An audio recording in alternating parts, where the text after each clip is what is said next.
Hi, everybody. Hello. Thank you, everyone, so much for coming. We are actually just waiting for our colleague Jess and slowly admitting everyone as well. So we'll just give a few moments to get this started while we wait for our colleague. A couple of housekeeping points. I'll say this again a couple times as people join. We set this up as a meeting. I set this up as a meeting. What that means is that your videos, some of your videos might be on, but you're all muted. So you don't have to worry about being heard today accidentally, you know, if you have to take a call or something like that.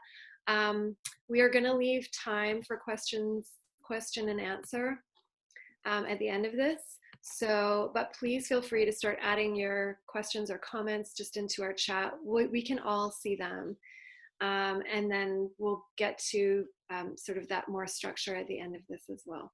We are recording this today. We did let everybody know that we would be recording this, and we're going to house this on our YouTube. We're going to launch this. This will be on our site as well. So what that means is that you, your video may be turned on because I couldn't turn everybody's video off. I can't see anyone. Can you, Bridget? Just you and me? I can just see you. Okay. Yeah. So I can only just see you too, but just in case. You guys don't have to worry about being seen, but maybe. I see names in the boxes. Yes, I see names. Okay. So many amazing people here. Well, I'm just wondering if this person I'm trying to let in is actually Jess, and for some reason it's just not letting me let her in. I don't know why that would be. And Tina Hightower is someone else who looks like she's trying to get in and it's not letting her. Maybe this will work now. Sorry, you guys. A little technical. Give me 1 second to figure this out. Take your time, no pressure. So we'll start this in a couple of minutes, but we are waiting for our number 3, but not in that order because she's number 1 too. Yeah, so I can see 2 people trying to get into this meeting and I'm clicking them in, but it's not letting them in. And I feel like that's Jess. She has a code, secret agent code for her. Yeah, it's not her name. That's the problem. Her handle's not her name. So it's like, is that you 0DKOG? I think it is. So sorry about this, you guys. Obviously, she's an integral component to this conversation, so we can't start this without her. Absolutely. So yeah, it's just not letting me let her in. So let me just shoot her a quick. Well, I have you guys. What do we call her? Unless she's in now. Yeah, she's like the only one it won't let in. Isn't that so? What the irony?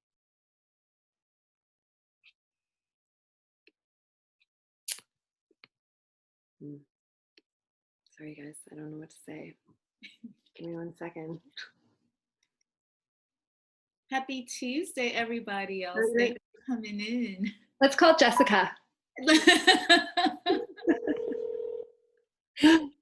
Oh, there she is. I see Jess Defino there. Oh, there she is. Hi. We're all calling you on my phone. I'm trying to admit you into the room. Are you in? No, I'm trying to figure out what's Yeah, going on. same. So I just saw you pop up, but it's not letting me let you into this thing. So I just emailed you the link. Do you want to maybe try by email? That's what I've been doing. Okay. Well, let me we're all try one more time. I'm gonna click Zoom, try one more time, and I'm gonna try to join from my phone. Okay, maybe that's it. We're like a really big party right now without any noise. Oh, I'm so sorry. I don't. Oh no, I don't mean you. I mean like without. No, that came out wrong. That's not what I meant. No, I know. I don't understand. I just had a Zoom meeting like a half an hour ago. Weird. Well, I believe you. There's a couple people I'm trying to let in right now. So, and it's just, it keeps like cycling through and not letting us in. So obviously we can't do this without you. It's not letting other people in? Yeah, there's 3 other people I can't let in, but it looks like a lot of other people are here. You guys are all here. You're being so patient. Thank you. Thank you for wanting to be with us in this conversation today as we figure this out. Do you see me popping up Yeah, there now? I do. Well, I saw your code, and then for a second I saw your name too. So I thought, did you change your handle maybe? No. No. Here, I'm going to try something, but I think I need. Okay, the only other thing I can think of is resetting this all for us, but I don't want to have to do that to everyone. We're already 6 minutes. Right. Yeah. But I mean, I trust you guys to do it. I'm going to start my song and dance in a minute. It's live entertainment. Yes. I'll go get my tap dance. Oh, she hung up on me. So she's going to try to join from her phone, you guys. Okay, there, I see her. Let's try this now. I hope this works. Me too. I just feel a little badly for these other 2 people that I can't let in. Technology, hey? So weird. Okay, well, I see her. Yay, Jess, you're in. Okay, hold on. We're starting, everybody. There she is, Miss America. Okay. Oh, yay! I don't know what happened. I don't know what happened either, and there's still like 2 other people. I'm so sorry. I'll send. Well, we're okay. So we're recording this today.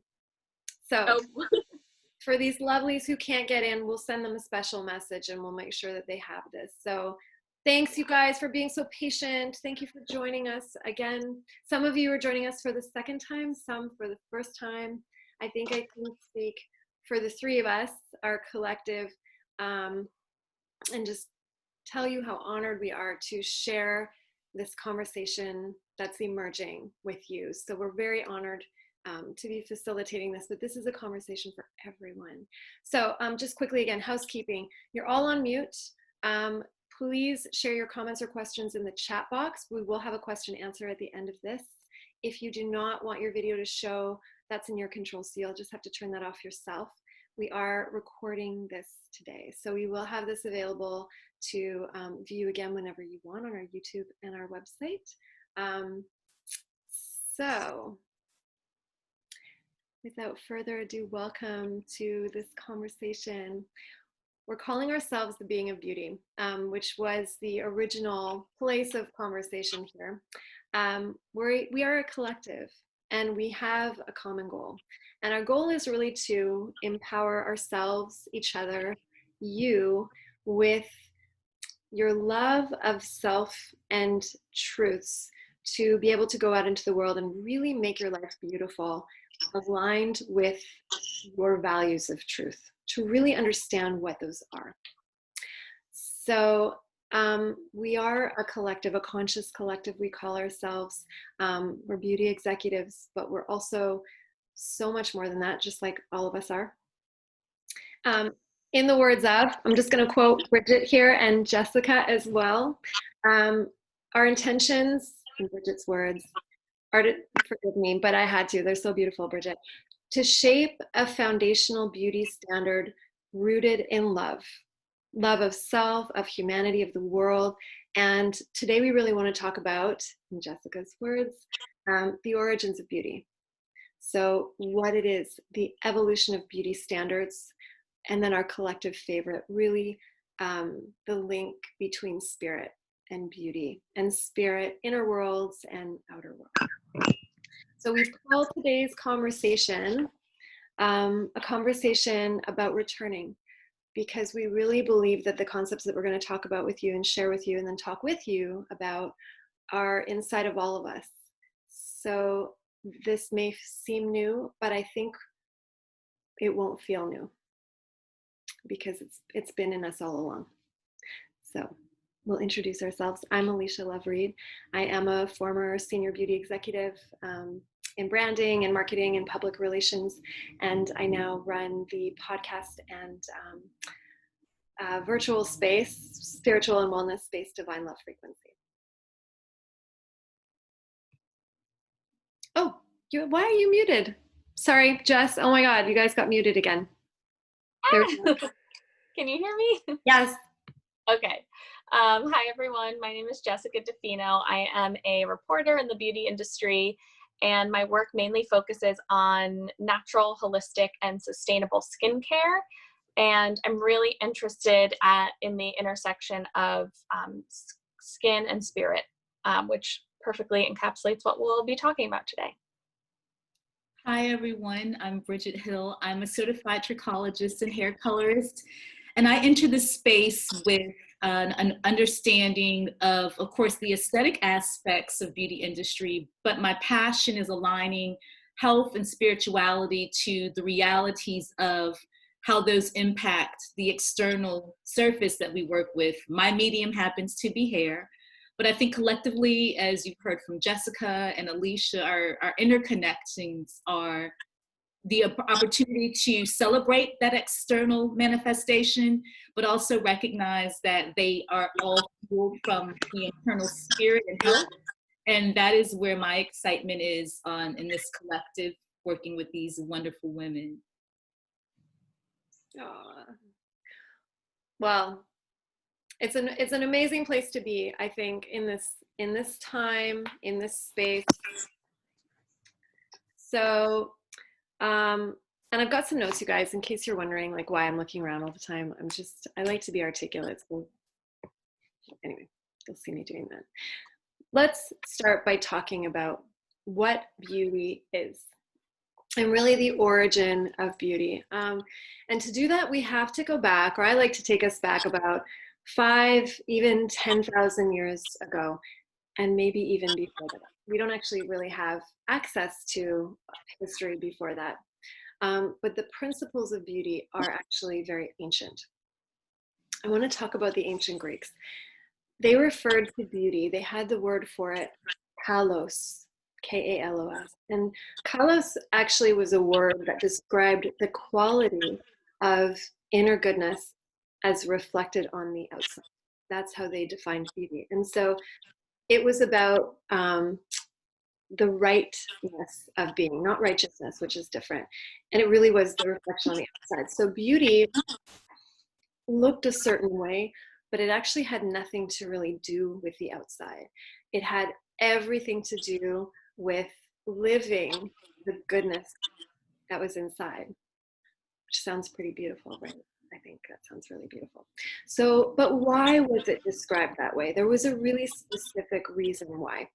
All of the ancient world, so not just the Greeks, pre-Greek, so the Egyptians, the Sumerians, the Mesopotamians, the Babylonians, in the ancient world, there was a universal goal of retaining a certain level of consciousness, actually attaining a certain level and then retaining it for the purpose of holding that as we crossed over into the next world.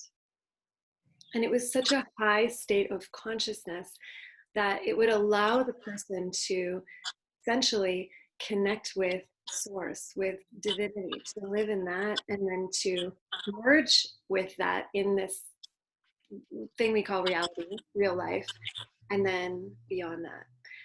And so the way that that was done was through being really clear about what that goodness was inside of oneself, but then living that and living in that alignment.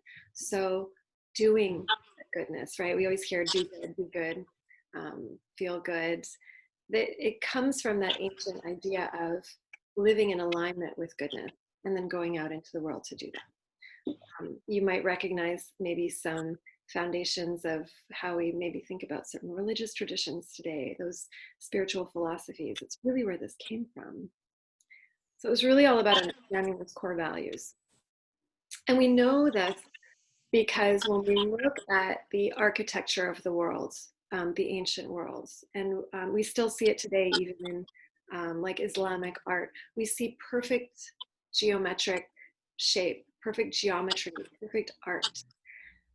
Everything was constructed to be a certain way, and there was really no deviation in terms of like artists who were recreating this art and who were, whether it was fresco or architecture, there was no sort of individual expression in that art. We see that much later in time. And the reason for that was because this alignment was reflected in the outside world. So from the time you woke up, the time you went to bed, you woke up in reflection of all of this beautiful, perfect geometry and this beautiful, perfect, harmonious color.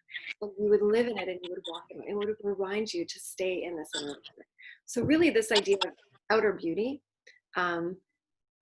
was a reflection of that inner alignment. And that's kind of how makeup evolved as well. Like you're talking about the art and the spirituality of it.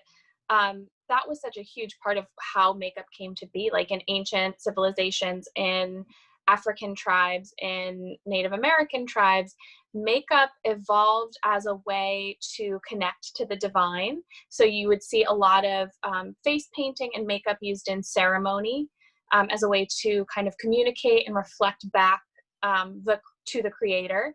And then from there, it also became a way to communicate with your community, with those around you. So you would see different markings for a mother or different markings for a tribe elder.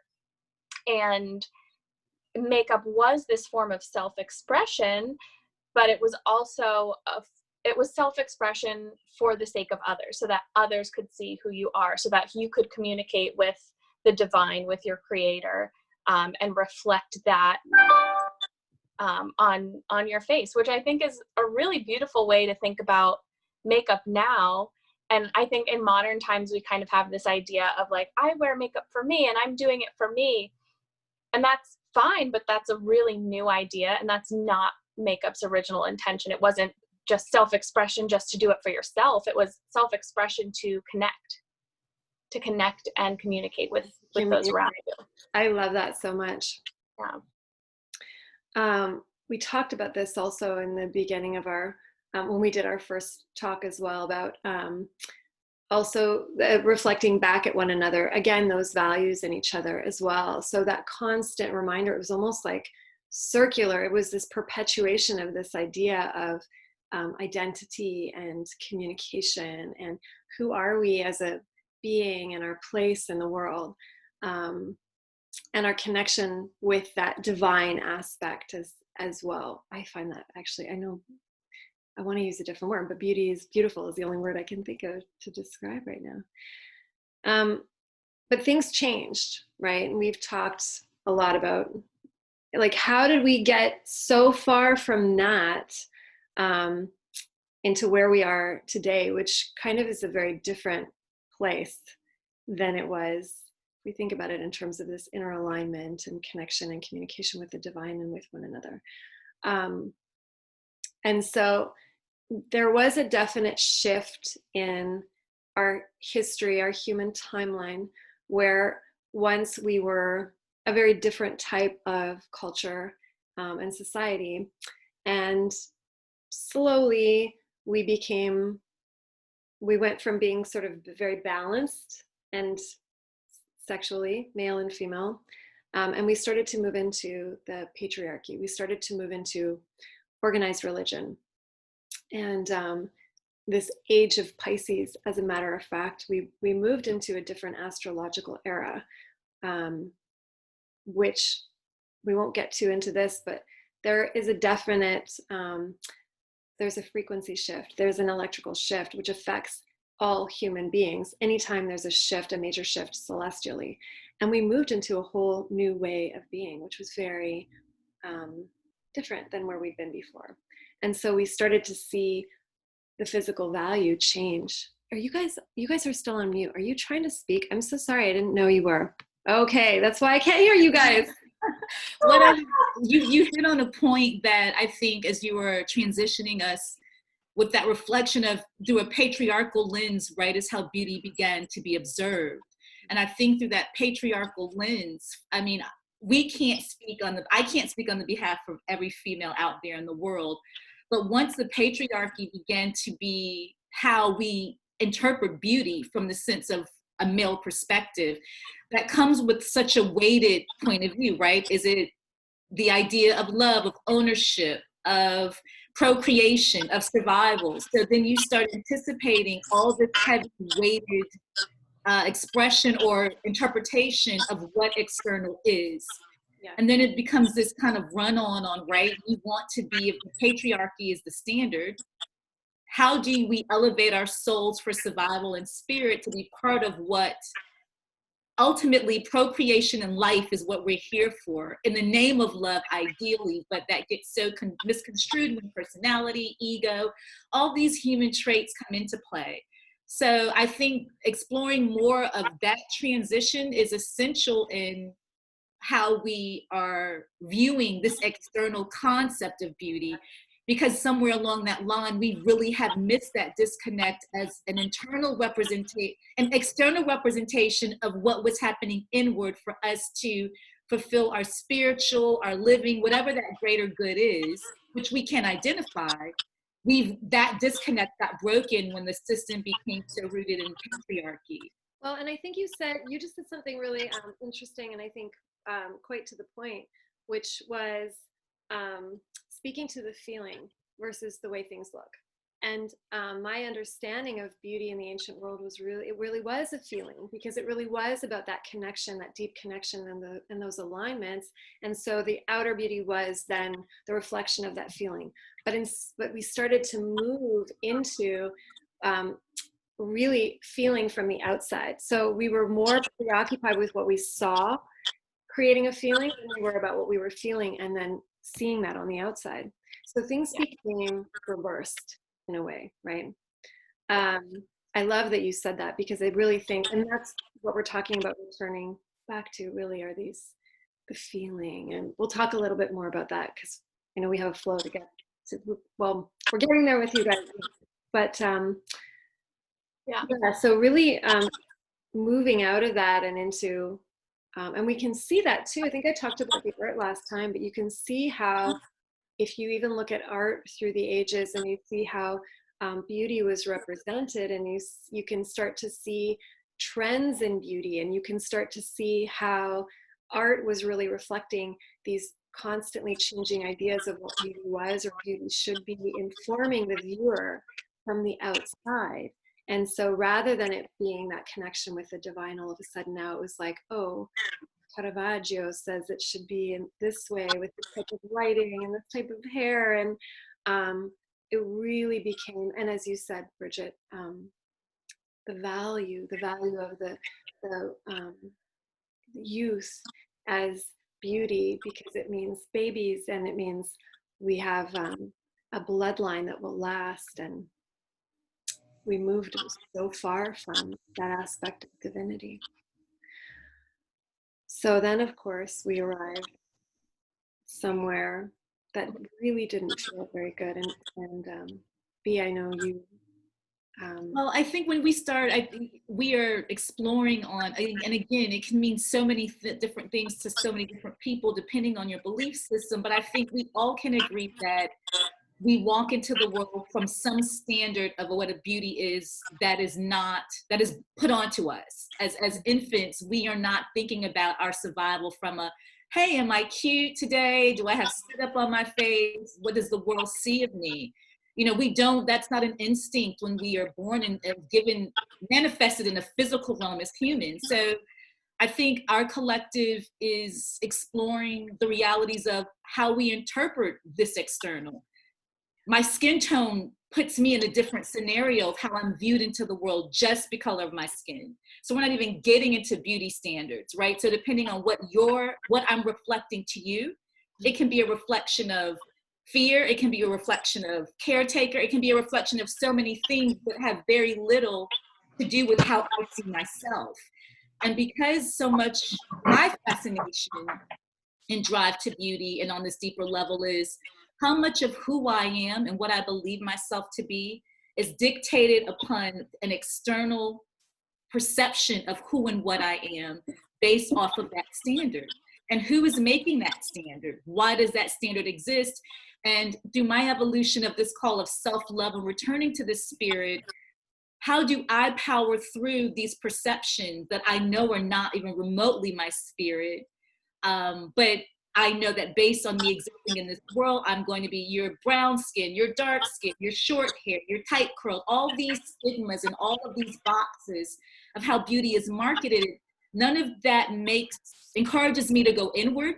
It makes me want to just focus on externally. And so I think, with Jessica exploring a lot of those health and inflammation and things in the body, and Alicia exploring the spirituality of all those components of what I know exists within my body, have little to do with how I am encouraged to either accentuate or dive deep or heal this external, because it's still your perception. So how do we shift back to the perceptions of pure love of what we know we are? Of course, there's a personality aspect. We all want to have fun and be light and be sexy, and we want the attraction or the attention or the mood we want to create at any given moment in time. And I think that is the beauty of existing, is that as humans, it's like our little game show. We can play all these different personalities, but they're not defining moments of to what and who we really are. And so that internal reflection is, how do you get back to that when the world sees you as this silo or box based on a standard, based on Eurocentric aspects of beauty? Right. Yeah. I think one of the first steps there is awareness, and just asking ourselves those questions and acknowledging that those standards exist, and they are not necessarily our choice, even though we are living within those standards. And if we can all individually start to just go deeper, go inside of ourselves and ask those questions, that gets the ball rolling, kind of. And I think what's important to realize in the beauty industry too is the beauty industry has evolved somewhat, but it is based on this foundation of capitalist, colonialist, patriarchal ideas still. There are a few stats that I always think are really interesting, because we think of the beauty industry kind of as this this woman-owned space, but it's really not. About 80% of beauty businesses are owned and operated by men, which is like better than a lot of other industries. 20% women at the top executives is pretty good, sadly. But then when you look a little bit deeper into that, there are 7 major corporations that own the majority of major beauty brands. There's like almost 200 beauty brands under that umbrella of 7 corporations.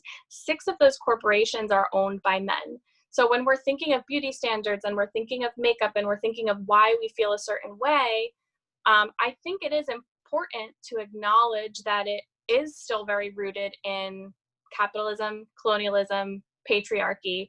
And there's a really fascinating Psychology Today article that I always like to reference, written by a psychologist, called Culture Dictates the Standards of Beauty. And it talks about how when we're fed these media messages our whole lives, it is almost impossible to separate cultural standards from our own personal standards, and what the culture sees as beautiful from what we see as beautiful.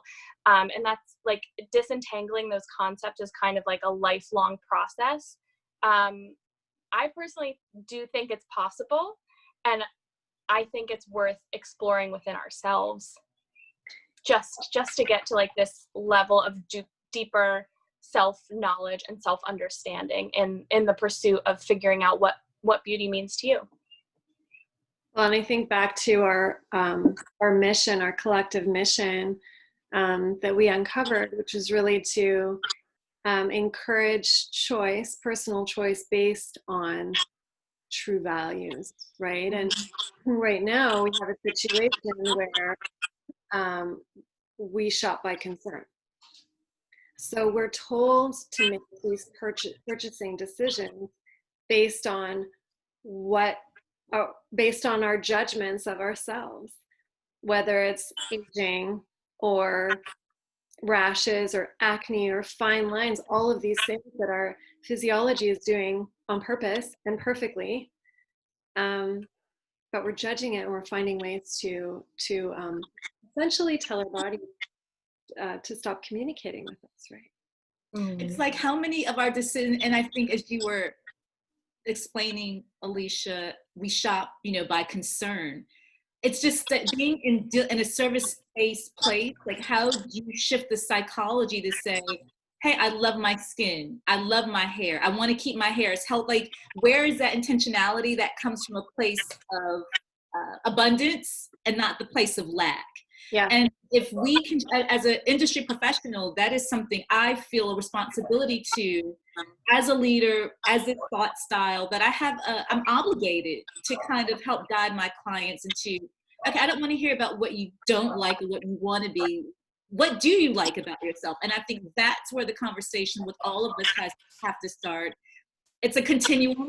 I don't look like I did when I was 20. That's not going to be my reality. But what can, from a place of self-love and with the best information and me nurturing my complete self, how can I have a 40-year-old skin that I really do want to be happy and be comfortable with? And what are the tools to help sustain that? It's changing the thought process that I'm hoping this conversation will lead to. Mm-hmm. And you all demanding it, right? So we have to demand that. If you don't demand it, nothing's going to change as well. Well, and I wanted to pick up what you were just saying, something really important, Bridget, which is lack versus abundance, because lack feels a certain way. So what we're really talking about here is developing awareness first, right? Jess, you said it. Because once we become aware, we can start to become aware of our consciousness, and then we can become conscious in our choices. It's really our goal. And so it begins with recognizing how we're feeling, because we're not always conscious of our thoughts or our beliefs, but we can be really conscious of what we're feeling, because feelings manifest in a physical sensation. They feel good or they feel bad, right? If we're going to be black and white about it.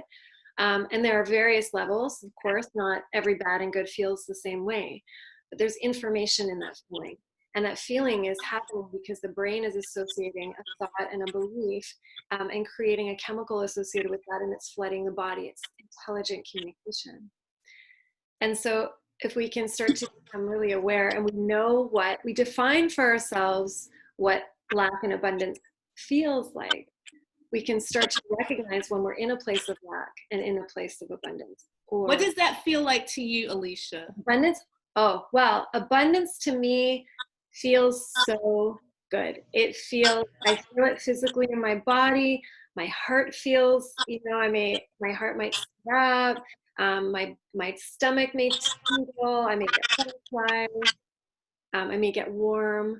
I can feel expansive. What about you? I think people just have difficulty aligning with that. Do you have that? Can you relate to yourself, Jessica, when you feel like you're operating from abundance versus operating from a place of lack? Yeah, I think for me, operating from a place of abundance feels so peaceful, and my anxiety goes away, or at least it's at a very low volume. And it comes from this idea of just trusting the universe and trusting that I have everything I need at my disposal in that moment, and that yeah, it's gonna be okay. So it's just this feeling of peace. Yeah. Relief, maybe even too. What about you, B? I think Alicia, just for me, it's just the simplicity of knowing that I believe the universe does not work against me. I really know that. So I believe anything that challenge, anything I'm experiencing emotionally and the feeling is a choice, right? It's a personality choice, because the universe did not create me to go through anything that it's a loving, all compassionate space. So everything I need, I have. And if I'm breathing, I have everything I need to get through to that next step. I can say that from a place of I'm blessed to have 10 fingers, like just the function physicality of me getting around from day to day, having my needs met. I, of all people, know that I am everything I have I need, because I can breathe and open my eyes. And do you know what I mean? So it's that basic, that gratitude of I got it. I might not like it. It might not feel great in this moment, but I should be able to reflect and say, I have everything I need, and I'm grateful to, to go through. I think grateful is such a good word to accentuate here, especially when it comes to dealing with quote unquote skin issues or problems with the appearance. And switching from that lack to that abundance mindset is also recognizing that everything that is happening in your body, whether it's a feeling or a pimple, is a communication from within. And when you start to see these quote unquote flaws or issues as communications, your mindset can completely change. So now, instead of seeing this hormonal breakout along the side of my face, which I'm dealing with a ton of right now, as, oh my gosh, I have this problem I need to fix, I say, oh my gosh, thank you, body, for finding a way to show me that my hormones are off and that I really need to nurture myself and take care of myself in a way that I'm not currently doing, for my highest good. And when you can flip that conversation to being thankful for what your body is telling you rather than like wallowing in that bad feeling, that's huge.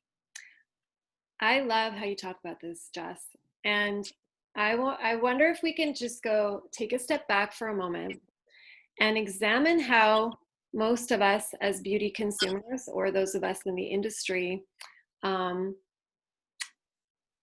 identify with what fear actually does and how much fear we're actually in. Because when we're shopping by concern, we are experiencing a varying degree of fear. Whether we're afraid of losing our youth, whether we're afraid of our value associated with our perfect complexion or lack of.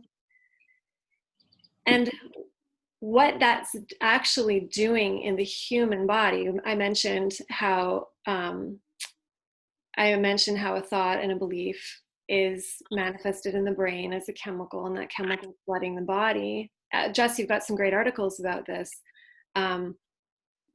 How negative thoughts and beliefs are actually creating these incredibly destructive chemicals that are wreaking havoc, worse havoc, with your physical being than anything you could put into a bottle and put in long term. And so when we are constantly in that place of fear about our appearance and our value and all those other layers and what's underneath that, you may find that a product might work temporarily. You may find a quick fix for it. But if we're constantly in that place of fear, we're going to recreate those situations that we're trying to fix topically or with injectables or whatever it is. And then, of course, the opposite is true. And we've all heard, wow, love looks so good on her, or that pregnant glow. When we're registering higher emotional states, the brain is producing the chemicals associated with those, and that's flooding the body. And man, does that look good. It's so true. The glow is real in that reality. And the only thing I want to piggyback on very quickly, when we talk about how amazing this body, this outer world machine that we get to inhabit, inflammation is the first sign, but a lot of times we don't understand. By the time it gets to our skin and it's fluctuating ourselves, there are deeper internal things that are happening. And those are the connections that I'm very passionate about from a beauty standpoint. It all begins not just with the thought health, but your body health, your organ health. The beginning signs of inflammation are that kind of knock on the window. When it explodes and it becomes chronic inflammation, it's like, okay, the storm is coming, it's going to shut down because the body is always going to win. And I know Jess will go deeper into this from a skin perspective, but at least from a hair perspective, once it gets to the point that you are experiencing hair loss, you're past basic inflammation. There's chronic inflammation going on in the body. And so I just want to make sure that as we're discovering this flow through, we want to be awareness, but also tools to help you understand and recognize those very early knocks before they become windfalls. So there is a difference between inflammation and chronic inflammation, and I'm going to let Jessica take it from here because she is the expert on that, definitely that healthy inflammation. Yeah, I mean, the thing about inflammation for me is, again, seeing it as a communication from the body, and it is a good thing. Inflammation occurs in the body when something is amiss, when the body senses an invader, when the body senses something is wrong, and it's part of the body's healing response. So temporary inflammation at first is a good thing. It's a sign that your body is working to do its best for you and heal you.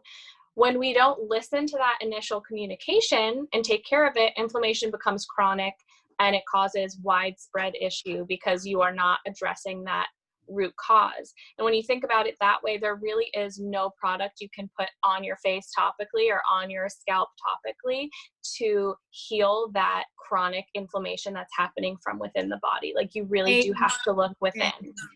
Yes. Mm-hmm. I think And this that's is not on repeat. right. And you don't even, it doesn't have to be about your diet, and it doesn't have to be about your hormones. Like, emotional states can manifest that way too. There's a really amazing book called The Body Keeps the Score that details how chronic stress, PTSD, even just operating from a fear-based mindset manifests as internal physical issues. Like, the connection is so real. Even from a skin perspective, what stress and fear does to the skin is kind of mind-blowing. So what happens is it actually weakens the skin barrier. This is like scientifically proven. I can send links to articles, but a stress state, cortisol, weakens the skin barrier. So the skin starts to lose moisture. It's not able to protect itself as well from the sun, from pollutants. It's not able to protect itself from things like acne-causing bacteria. Like, the barrier just breaks down. And then when you are able to heal some of that root cause and lower your stress levels and get those feel-good hormones going, the barrier begins to work again, and it protects you and it locks in moisture. And like you said, Bridget, the glow is real because your skin, when you're not stressed out and you're not operating from that fear-based place, actually holds in moisture and you literally glow. Like, it's real. By the way, we will have a list of references after this talk. So we've collected a bunch of stuff for you. So we'll email anything that we're referencing and more after this talk, you guys. You're reminding me actually of something too, Jess, just how scientists who study this, they know that emotional state, so everything is electrical in this, our physical reality is electrical. And by the way, our physical reality, defined by quantum physics in 1911, our physical reality is actually only, if you take a particle, it's something like 0.0 to the 9th power percent something. So what we think of as this.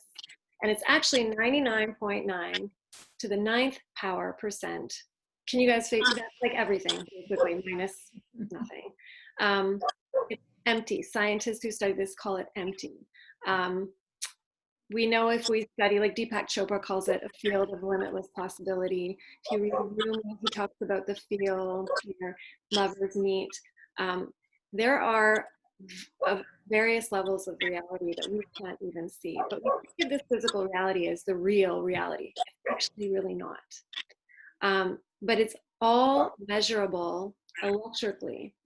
And so scientists who study the electrical frequency of the body, the charge of the body, know that emotional states register differently. Of course, they all have different measurements.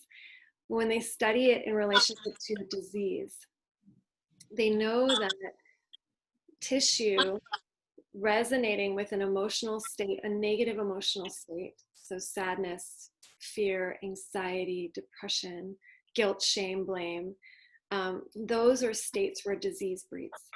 And they know that tissue, human tissue, charged with a higher emotional state like love, bliss, joy, does not breed disease.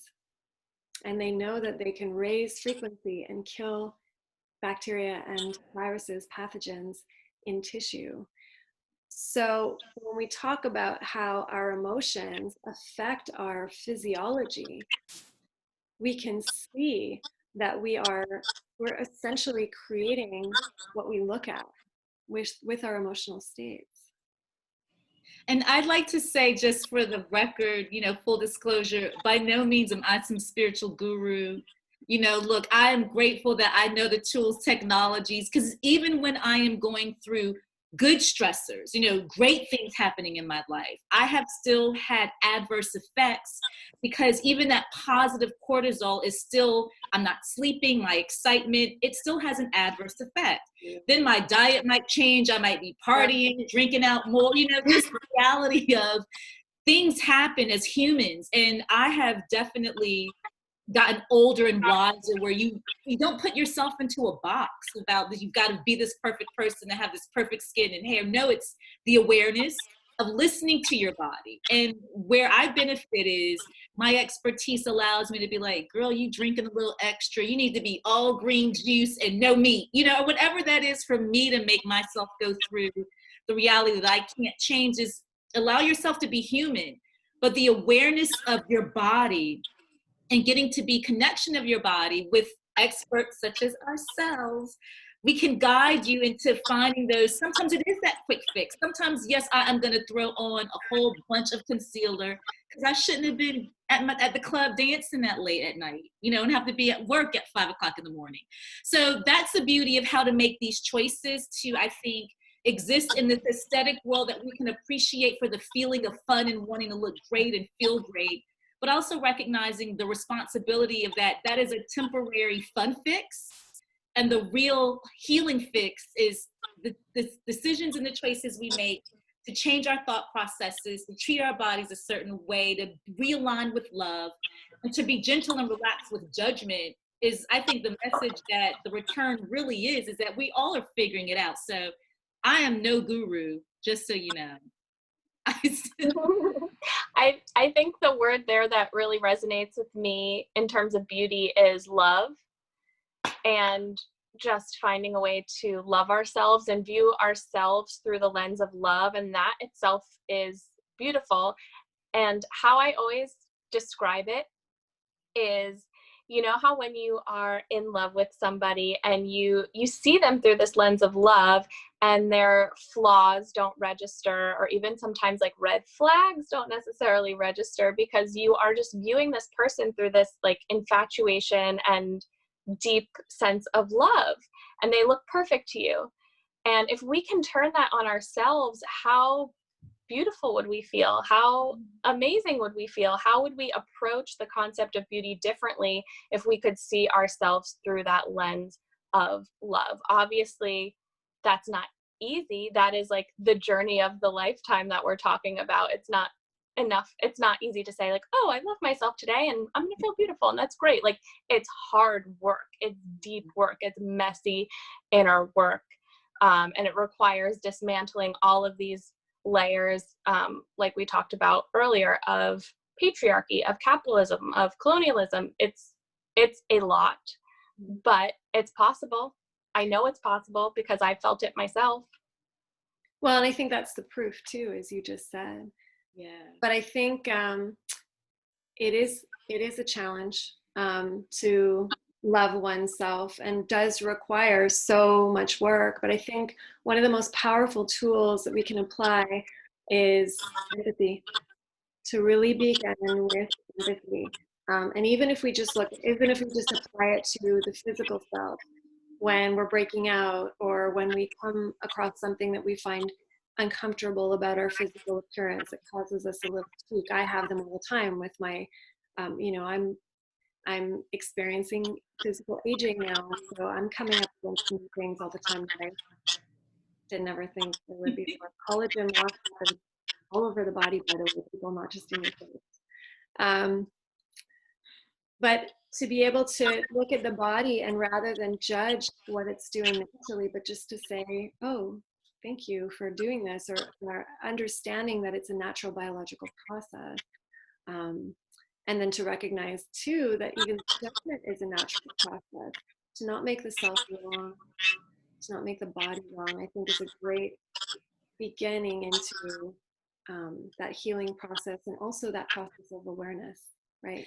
With learning our bodies, I think that's one of the things that we're speaking about. And again, in real time, this is our, my connection with these ladies and these spirits have been for my own discovery of how many of us really know our bodies? How many of us really know what our skin does or what our hair does? Or we are so disconnected. So I think when you when you embark on this journey in a very honest way for you, it's unbelievable just the intent and the awareness of what type of love will manifest back to you, because you begin, your vision is shaped totally differently, because it's going back to this place of abundance, it's going to this place of awareness, and you begin to connect with yourself in ways that, you know, you don't even think about it. For me, it's, and thinking about just the relationship I have with my hands, I never knew that I would be like a practitioner, a technician, but my hands are so valuable for me. Like my fingertips are so valuable for me. So it's me connecting to something that I know I give love to people, but now I can physically, like I physically have the conduit that makes that happen. So it allows me to have a different relationship with myself, be it your brain, be it all the things that we use in everyday life. We take for granted the gifts that we wake up with every day that I know are putting love into somebody's life. So to bring that a little bit onto you, I think that's part of what I know I'm excited about developing, because it makes me challenge myself. Yeah, yeah, absolutely. It's interesting that you're talking about the hands. Can I just talk a little bit about the healing hands? Like that, the Heart Mind Institute studied this. They do some amazing research, and they studied a group of healers who use their hands, and they found that when they generated that emotion of love and that intention to heal with the hands, the electromagnetic frequency increased in the palms of their hands, very specific place. We have chakras here as well. Yeah.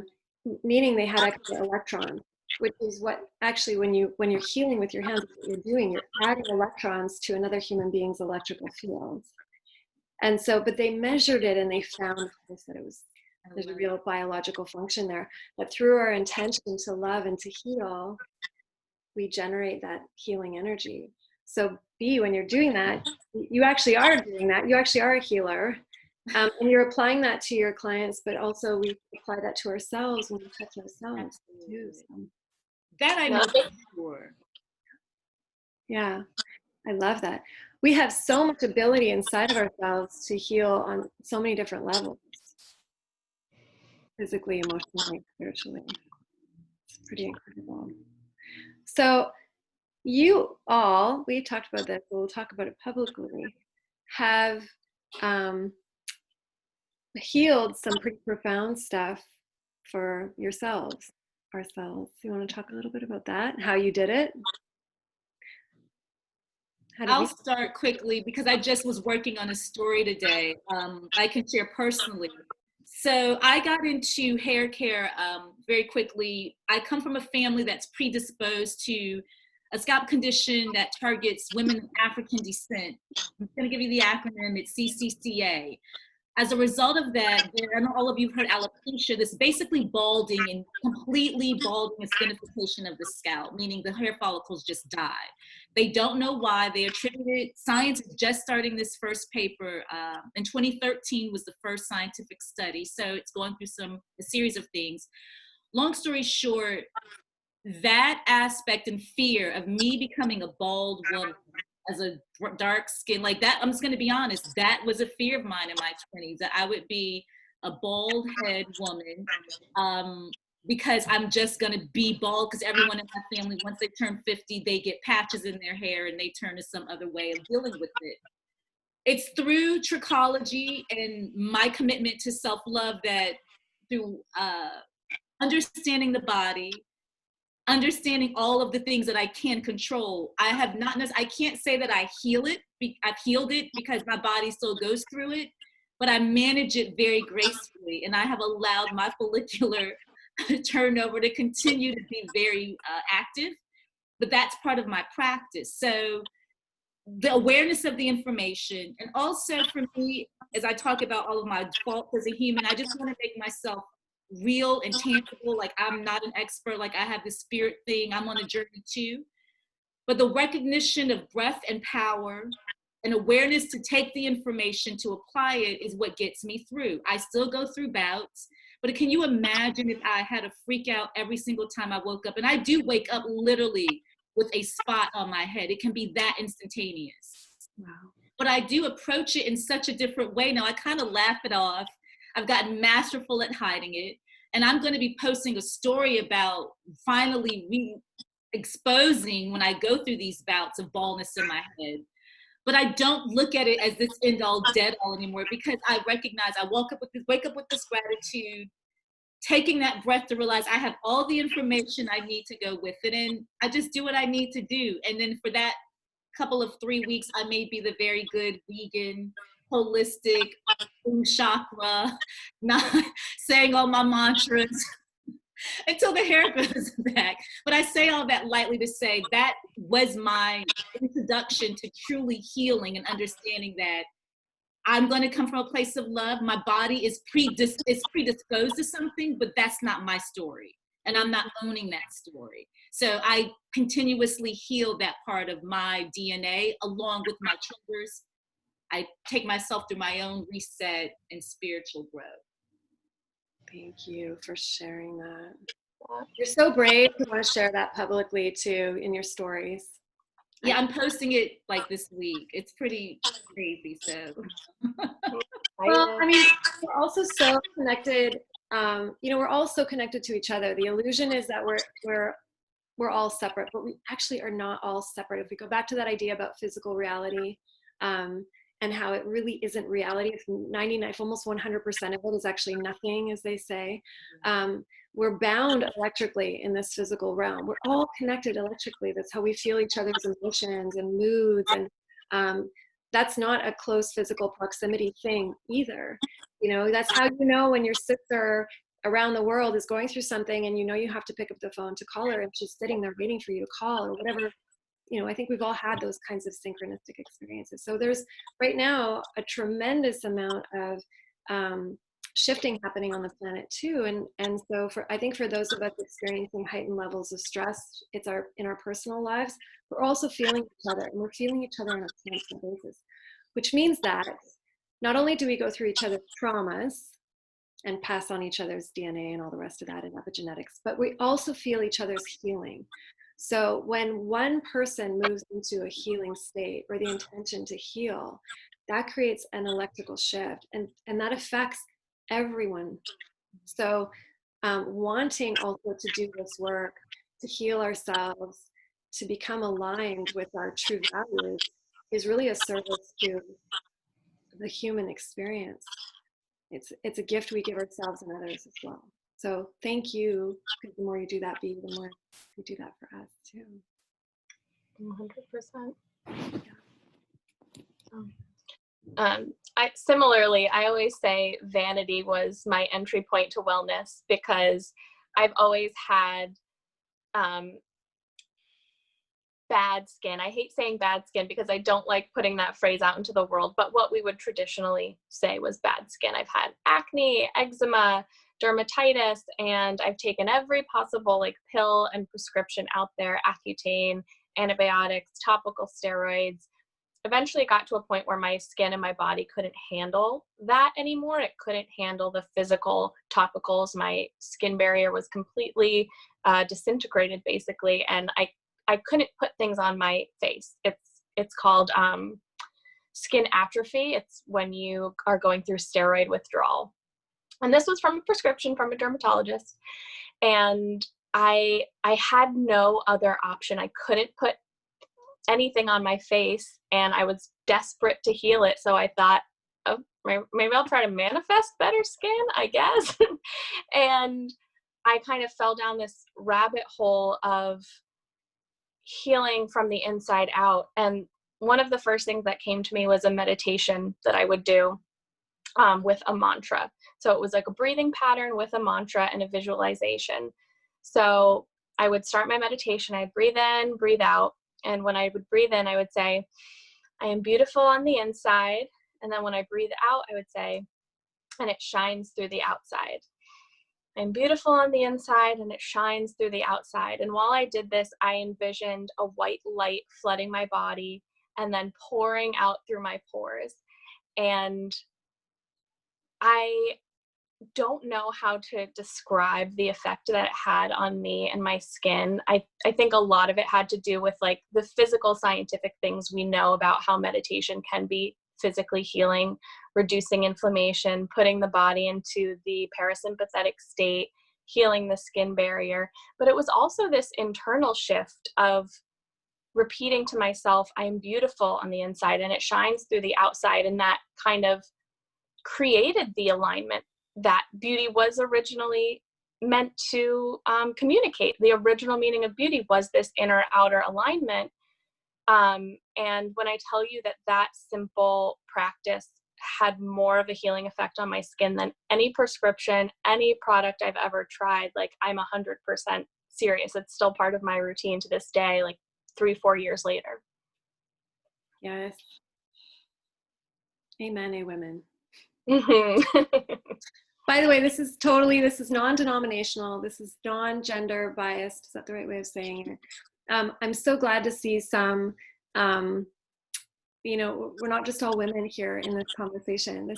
This is for everyone. This is for every single being in the body, in a human body. I think I'm so glad you said that. I think that men are, if we're going to really return to balance, there has to be an understanding and empathy on both sides, and both men and women need to be at this table, I believe. So thank you, men, for showing up. Yes. And beyond. Right. I recently wrote an article where it was kind of about how this patriarchal view of beauty has influenced how women see themselves. And it was pointed out to me that it was a very cis-centric point of view, very man and woman. And that is not everybody. And it really opened my eyes to where I have been missing gender fluidity and talking to non-binary people and talking to trans people in my work. And I think I'm still learning. I am not perfect. I will mess this up time and time again. But I think part of this work is realizing that there is a spectrum. Not everyone identifies as a man or a woman. But the fact remains that the beauty industry and the media messages that we are fed is built on the binary. It's built on this patriarchal man and woman thing. And so when we say beauty standards are affecting women a certain way, they don't just affect women. Beauty standards affect how men view other people, how women view themselves and other people, how women view men, how a non-binary person views themselves and expresses themselves in a world that is built on the binary, how that binary affects the kind of crisis of identity that happens within a trans person's mind when you are seeing these messages that are so clearly coded masculine and feminine and you do not identify with that spectrum. I think there is a lot to be said there. I don't know that I am the perfect person to say it, but it's something that I want to commit to in my work going forward. And I think is going to be really important for all of us to talk about and acknowledge and just acknowledge that these standards we're talking about are not about men and women, but they are about how we view ourselves no matter where we fall on that spectrum. Yes. And I think that just ties into, again, so importantly, the understanding of self. Your own definition of your own beautiful self, not what the world is telling you, not your parents, not your lovers, your partners, your children, your bosses. And when we talk about the patriarchy, we talk about the beauty industry today, I think we have to remember again how that shift occurred and where it occurred from. And it really was an imbalance of power, and it had everything to do with money, government, politics, very particular individuals who needed to hold on to their power in a way. And this is not a talk about conspiracy. We're not going to talk about Rothschilds and banking industry and but I could, but I'm not going to today. But we are talking about how communication has shifted and where we get our ideas about things. And in the end, what we're really talking about is encouraging the examination of every single choice that we make and why we're having the thoughts that we have. Like, I know for me, when I talked about this last time, but it's just so profound, a profound moment for me. I've always considered myself to be a pretty self-aware individual. And I've had a pretty rich spiritual experience and not so much connection to my physical self, but I got glasses couple years ago, and I put them on for the first time. And the first thing that I saw were enormous pores on the surface of my skin. And I freaked out. I freaked out because I was freaking out. I had all these layers of freaking out. I was like, what are those? Oh my God, I have humongous pores. I have to get rid of those right away. Why am I freaking out? Oh my God, Alicia, why are you freaking out? And then so it gave me the opportunity to really dive into all of that stuff. And, by the way, pores open and close all the time. They're supposed to. They take in nutrients, take in oxygen, they expel all kinds of stuff. The skin is the largest organ. I just happened to touch my skin when it was doing something on purpose. But of course, I went and I shopped by concern, and I tried to find all these products and services that would shrink my pores, because I'm being told that large pores are wrong and bad, which is 100% not true. And so for us to be able to really catch ourselves in those moments of discomfort, especially, that's what pain is so important. Pain teaches us so much, because when we feel pain, we want to change it. We want to feel good. That's our goal, right? Love is a feeling. We may not define it all the same way, but it's most certainly a feeling, and it feels really good. So that pain is really important. So if we can catch ourselves in those moments of pain and start to understand the pain and ask ourselves what it's about, and if it's actually really true, we can arrive in those places that are true for ourselves. So that was a gateway for me also in my journey to starting to be different in my physicality, especially as I journey into maturity. Who was it? Jordan Samuel, he posted that age is the goal. I don't know where he got that, but I love that. We're here, we're privileged to be here with each other and in this experience of life. And so don't we really just want to do our best to love it? And that means loving ourselves too. Maybe I can share with you something I do. Yeah. Oh, and you didn't talk about this, but we both do this. I love that we both did this. Smile. Yeah. Oh my gosh. So the human brain, you guys, not only does it create chemicals associated with every thought that you have, whether you know you're having it or not. By the way, you'll know you're having it because you'll have a feeling, because the body's so intelligent. But the brain will produce the chemicals associated with your postures too. So when you smile, even if you're not happy in the moment, your brain will start to produce the dopamine and all those neurotransmitters and neuropeptides, and you'll feel it. So before I get out of bed every morning, I like to smile for 2 minutes and make myself do it.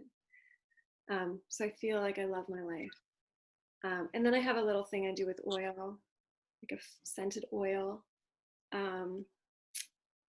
And I'll apply it to, I go from top to bottom actually. So may I bring in love, may I think with love, may I speak with love, may I feel love, may I believe love, may I act with love, may I create with love. I put it on the bottoms of my feet so I may walk with love, and then I put it on my hands so I may touch with love.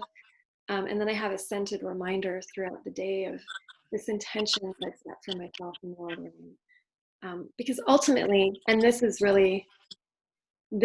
the true aspect of beauty, I think, is that when we feel good and when we feel love, we apply that to ourselves, and then we take that into the world. And so wanting to be beautiful, wanting to feel beautiful, to feel love, is one of the most selfless things that we can do as human beings for ourselves and each other. Mm-hmm. Something I always love to add whenever you guys talk about your smile ritual that I think is really fascinating is that we know for a fact through science that this works, because that's kind of what Botox does. So when you think about like injecting your frown lines or your furrow lines on your forehead, there's been so much research to say that when your face is relaxed and you're not furrowing your brow because it's been altered by Botox, you actually feel better. You don't feel as stressed, you don't feel as anxious, and people use that a lot as an argument for Botox. The beautiful thing is you can just wake up with a smile and smile for 2 minutes and really get the same effect. It's fascinating to me. Can you guys just talk? You both had something to say about this when we were talking about this privately, but about why we're doing this to our faces and like what it's replacing naturally. Do you guys remember this? We had a little aha moment, but I don't think Give me more of a prompt.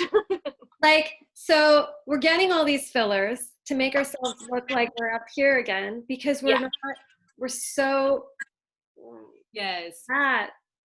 And like, I'm not a morning person. So for me, it's almost like when I just put this big smile in the face, like I like quiet, I'm a control, like I am one of those crazy morning people, but it almost makes me laugh at my silliness in the morning, you know, just before I even get up and be like, don't talk to me.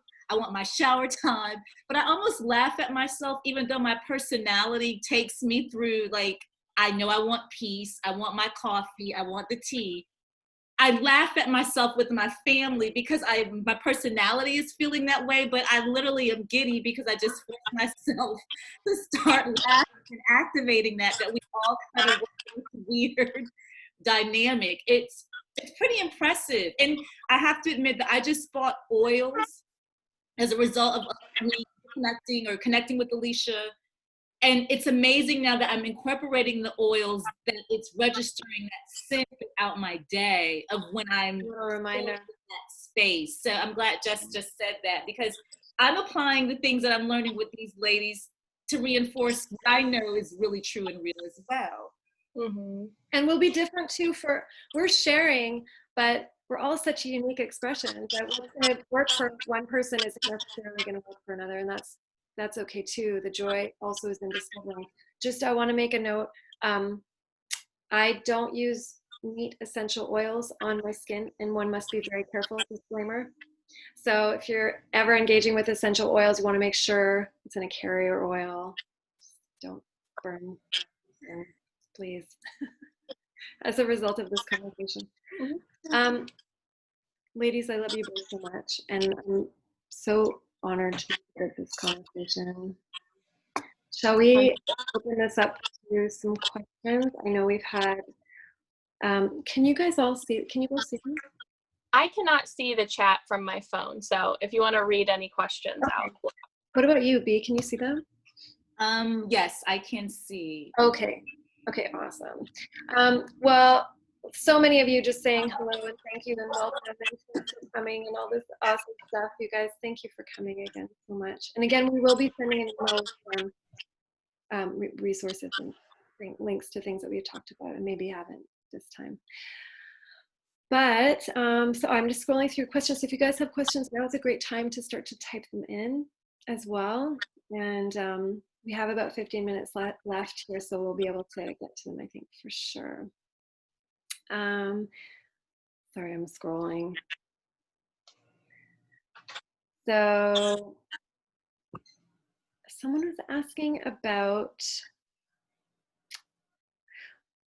the patriarchy and business. I'm sorry, iPhone, I don't see your name, I only see iPhone, but you were asking about what is the advice to women executives in beauty? Is it possible to move out of the patriarchy and colonialism and still enjoy, and still enjoy the industry, basically? Girls, what are your thoughts there? Well, I'll start, only because I'll start because I am a true practitioner, and you know, Jessica and Alicia are both in a space where they've allowed it, their brains just are in this all the time. You know, COVID forced me into this and forced me to be courageous in what my personal belief system is. So, I know it is possible. This reality that I'm engaging with Alicia and Jessica reaffirms the possibility. So yeah, it's going to change, but we have to be part of that. And I think I was just reading through someone's chat, the awareness, the gratitude, not shopping from concern, shopping from abundance. Mm-hmm. We have to shape what the industry is going to present to us. So as an executive, I am gung-ho and have always been, even when I didn't have the vocabulary or the know-how or the science. or the research, I think our spirits all want to go to that, and you all are just validating that for me as a result of me working with Jessica and Alicia.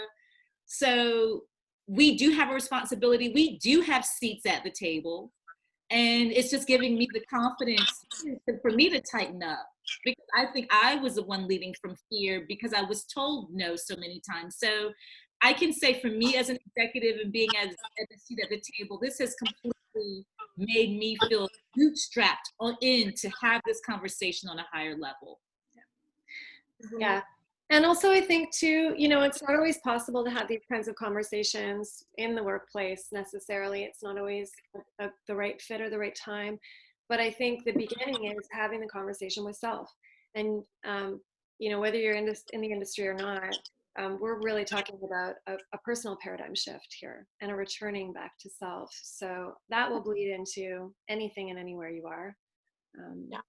And on the note of enjoying the beauty industry, I think we can start to shift this idea of altering ourselves to feel beautiful to adorning ourselves to feel beautiful. Adornment kind of goes back to this ancient idea of beauty and how makeup evolved, and this tool of communication, and just making yourself feel good. Like, the point is to feel good. Of course, that's layered, and we have to recognize that sometimes, like, wearing makeup, wearing foundation, wearing concealer makes you feel good because beauty standards have stolen that confidence from you in the first place. So this is not necessarily like a true surge of confidence or a true good feeling, but it's okay. And it's good to understand where that comes from, to understand that beauty standards have made you feel less than, and you feel better when you are wearing makeup. Just recognizing that as like a Band-Aid and not the end all be all of how I feel good is enough, I think. Yes. Yeah. The beginning and the portal, the doorway into awareness, developing that. Yeah. Thanks, both of you. Brian Phillips, Mr. Brian Phillips, of the beautiful salon in Toronto, is asking, Bridget, what is the most common problem you see in your practice? Believe it or not, it is something so simple. Improper scalp conditions, which are with improper shampooing techniques. I would say that's the number one thing that I see outside of people. Very easy solvable scalp issue, improper cleansing of the scalp, over product utilization on the scalp, over shampooing on the scalp. It's just, if people could regulate their scalp practices, I would say about 60% of my business would become obsolete. And then the other 40% would be dealing with true miniaturization of the hair follicle, which is leads to some type of androgenic or massive hair loss, or either androgenic hair loss, stress-induced postpartum hair loss. But it's the scalp. Just cleansing the scalp is the number one thing I correct in my practice. Interesting. B, I've tried Brian's products, by the way. You guys should talk. Oh, yeah. Let's talk. I think Brian has the only like truly green salon in Canada. Is that right? Wow. Yeah. Gotta come visit you. Shiva. Oh yay, you're here too. Anyone notice the beautiness in angry mode, and in different emotions? So are you talking about the beauty, that duality? Is that what you're talking about, the duality? So there can be even beauty in... Yeah, and I feel like it can be sexy and powerful. Again, that's what the human experience, the fact that we are created with these bodies to feel and mold in so many different ways, that's the gift. And I find power in that anger. That's just a gateway. Now, not that you necessarily use that anger, it's the awareness that it's anger, and you can properly channel that into some really powerful shit. You know, like we need that. So I think that in itself is just an honest reflection in an authentic moment of time. You being angry is just a moment in time. It is not your story. So absolutely, beauty is in all of it for me. I think part of being a human is not to gloss over the bad emotions or never feel the bad emotions, but to really feel the bad emotions and move through them and process them and understand them and integrate that into your learning of yourself, your self-understanding and your self-knowledge. And when you really give full expression to it, you really can feel it. And then you can really make the decision around, do I want to keep doing this to myself?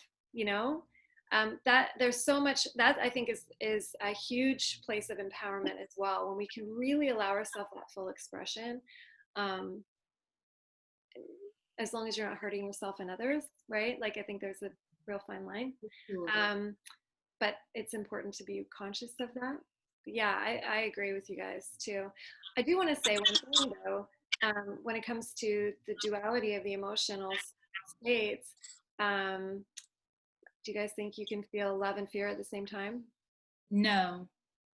So I think it's a really interesting experiment, when we kind of, because we all oscillate, and that's that can be very destabilizing, right? So our goal is to start to become really conscious of our emotional states and how we move into them, which is not what this conversation is really about. But it can be really interesting to experiment when you're starting to, you go from those highs and lows, and we can do that so quickly. You just recognize that you can't really be in both places at once, right? And so again, just a reminder, eventually we can choose. So it's that choice. Like, even for me, when I am fearful, I don't even think about it. Like, I let it, it's just the yoga practice, right? I just, like, I know love. I know I don't want to know any more fear. So I just it's making that conscious decision to want to know love. I don't even have to understand what's triggering the fear. It's just ain't that deep no more. I did all that stuff in my younger years. Like, I can say this now. Sometimes but it's because I've gone through those processes. It's just I make the conscious choice. Do I always win at that? No. That's why they call it a practice. I do make the conscious choice because I don't believe fear and love can exist at the same time. Yeah. Agreed. First for me. Yeah. My friend Farzana, are you still on here? You sent me a private message, but I'm going to say it out loud anyways, because you just said loving this discussion, so thank you. Oh, good. Yeah. Well, I love this discussion too. I think there are so many layers to this. This really is just an introduction. And by the way, I took the lead on moderating this, but we will be having more discussions, and we're going to be rotating our moderations as well. So we're collectively all so excited to be having these so very special and timely conversations together and with everybody. So thank you, everyone who's here. Thank you. Does anybody else have any further questions for us, or comments or sharings? Questions, anything you want us to talk about? We are, so now that we have our website up, you can communicate with us. We have a contact page. Let us know what you'd like to talk about, what you'd like to discover all together. Oh, hi, Beauty. We would love to hear from you. But as we said, we have plans for lots more. So thank you for encouraging us to keep this conversation happening. Thank you both. I learned so much every time I talk with you guys.